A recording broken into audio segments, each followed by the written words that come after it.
Brilliance Audio presents Minor Characters by Joyce Johnson, performed by Samara Naomi. When I was at college in the early 1950s, we didn't have much liking for the period we were in. We were the silent generation, but would have greatly preferred being the lost one. The prettiest, most confident girls would do the Charleston at parties. Couples went out and drank too much gin and tried to be Scott and Zelda. T.S. Eliot was the hottest poet. The 20s were much closer then, almost touchable.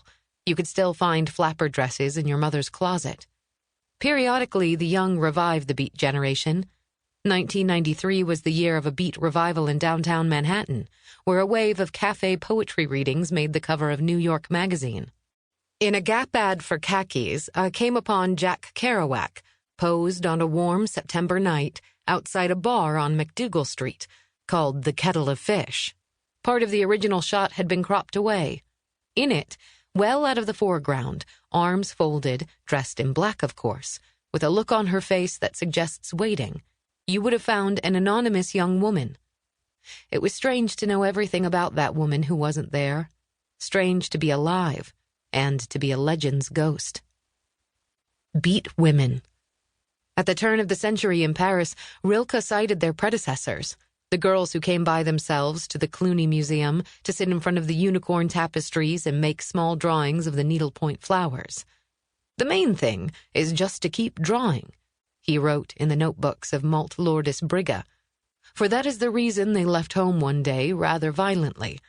They came from good families, but when they lift their arms as they draw, it appears that their dress isn't buttoned in back, or at any rate not completely.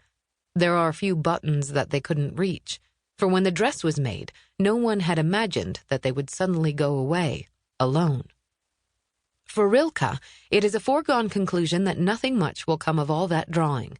Everything is changing, and these vulnerable, penniless, slightly disheveled girls will become victims of change. They will meet the wrong men, artistic types, and throw themselves away. They are on the verge of abandoning themselves. This seems to them like progress.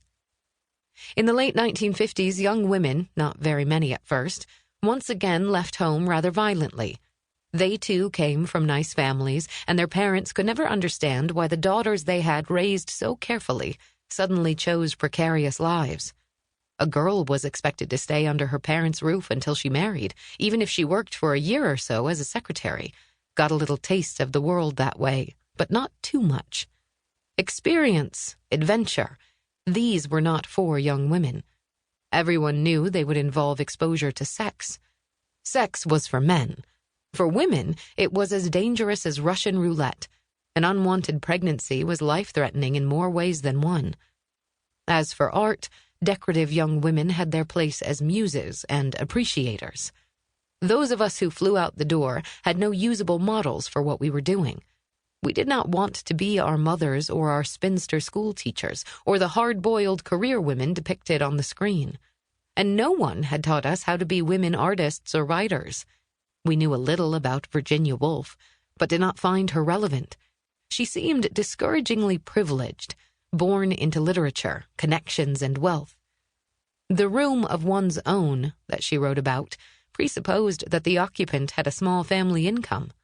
Our college educations enabled us to type our way to $50 a week, barely enough to eat and pay rent on a tiny apartment in Greenwich Village or North Beach, with little left over for shoes or the electric bill. We knew nothing about the novelist Jean Rhys, an earlier runaway from respectability, dangerously adrift in the Parisian bohemia of the 1920s. We might have identified with Rhys's lack of confidence in her writing, found a warning to take to heart in the corrosive passivity of her relationships with men.